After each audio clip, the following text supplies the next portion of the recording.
Hello, I'm Pastor James Triumph. Today's teaching is taken from the book titled The Family Intercessor, and our topic is the art of intercession. What is intercession? Many believe intercession is just praying for somebody, and so when they pray for somebody, they believe they've interceded. Intercession is more than just praying for somebody. Intercession is the highest form of mediation. It is the highest form of prayer. So today, as we look at the art of intercession, one of the things we're going to try and do is distinguish intercession from just praying. There are certain features that are associated with intercession, one of which is action. Intercession moves from the realm of prayer into the realm of action. Intercession involves sacrifice. You cannot get God to move on behalf of anybody that you're not willing to sacrifice for. So these are essential characteristics of intercession. So the next time somebody tells you or asks you to pray for him or her, just ask yourself, am I willing to make the necessary sacrifice for this person's breakthrough? If you're not willing, then you're not willing to intercede. Because intercession is not just a verbal request. It goes beyond that. That's part of it, but it goes beyond that. It goes deeper. Let's take Jesus, for example. Before Jesus, many prophets interceded for mankind. Many prayed for mankind. Many had that burden in their heart. But when Jesus came, he said, sacrifices and burnt offerings thou wouldest not, but a body thou hast prepared for me. Jesus went beyond what ordinary prophets do to offer himself as an intercessory offering. And that is one of the key features of intercession. Intercession is not just elevated prayer, it is the final level of mediation. It is a prayer at a different dimension. It is prayer that requires the intercessor to take action. Often the action is a sacrifice on the part of the intercessor. One of the prophets in the Bible who understood this principle was Moses. When Israel sinned and Moses had to intervene to mediate, to bring God's heart to his people and reconcile Israel to God, Moses did something that only an intercessor can. He offered himself so that Israel, he said, if thou wilt not forgive them their sin, and if not, blot me out, I pray thee, out of that book which thou hast written. That's a bold prayer. But that is an intercessor. An intercessor knows that you have to be willing, you have to be able to lay your life down, make a sacrifice for the person or people you are interceding before God will pay attention to you. And Moses was willing to lay his life down on the altar. Israel's did. Paul had a similar experience. In Romans chapter 9 verse 3, Paul said, for I could wish that I myself was accursed from Christ, for my brethren, my kinsmen according to the flesh. What was Paul doing? He was interceding for Israel. And he came to the point where he said, he wished he were the one cut off so that Israel might be reconciled. So this is one of the key features of intercessory prayer.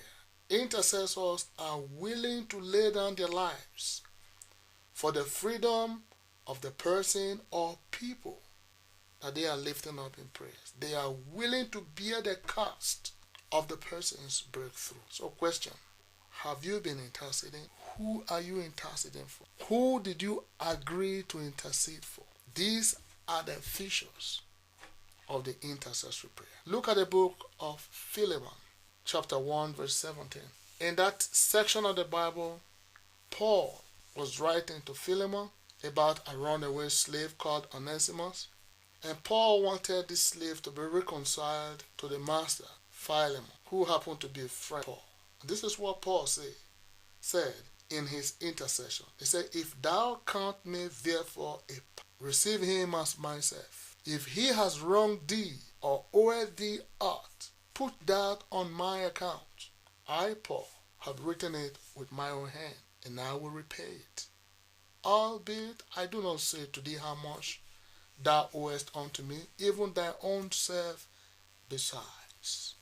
Paul cancelled Onesimus' death by asking Philemon to charge the debt to his account. It is the way of intercessors. They would bear the cost so that another would get out free. So when we talk about intercession, we're not just talking about the regular prayer where you just ask. We're talking about a dimension of prayer that requires you to take action. Often the action will be sacrificial. It will cost you something. It will require you to lay down on the altar something that is valuable to you. Remember the lady, Rebecca, who loved his son, Jacob, and so much wanted Jacob to be the heir to the blessing of Abraham. Look at the approach she took. If you look at the book of Genesis, chapter 27, 11 to 13, the Bible record, and Jacob said to Rebekah his mother, behold, Esau, my brother, is a hairy man, and I am a smooth man. My father peradventure will fail me, and I shall seem to him as a deceiver, and I shall bring a curse upon me and not a blessing. And his mother said unto him, upon me be thy curse, my son. Only obey my voice, and go fetch me there. That's a big statement. And only an intercessor can come to that point in seeking the blessing of another. Rebecca said, upon me be thy curse. In other words, if there is no other way for God to give you the blessing, I will pay the bill for your freedom. Rebecca laid down her life on the altar for Jacob. So when we talk about Jacob getting the blessing of Abraham, it wasn't so much that he was deceptive. It was because Jacob had a mother who understood the principle of intercession. And there were other women in the Bible who understood that principle. Esther, for example, when it came to the point of interceding for the Jews, she made an interesting statement. She said, if I perish, meaning I'm going to intercede for my people anyway, whether it will cost me my life or not.